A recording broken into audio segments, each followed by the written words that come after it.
Poco has now announced that it's officially launching the M6 Plus in India on August 1st.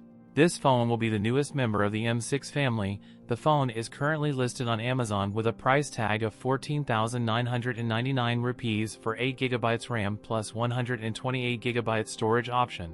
The Poco M6 Plus 5G is feature a dual rear camera setup with ring LED. The camera unit includes a 108-megapixel primary camera and a 3x in-sensor zoom support, a 2MP macro camera, a 13MP selfie shooter. The smartphone is likely to feature a 6.79-inch LCD screen capable of displaying 16 million colors, with a 120Hz refresh rate. Qualcomm's Snapdragon 4 Gen 2 processor will power the Poco M6 Plus 5G, including Android 14-based HyperOS. The Poco M6 Plus 5G is anticipated to feature a 5030 mAh non-removable LiPo battery with support for 33W fast charging. That's it for today's video. If you enjoyed it, don't forget to like, comment, and subscribe for more content. Thanks for watching, and I'll see you in the next one.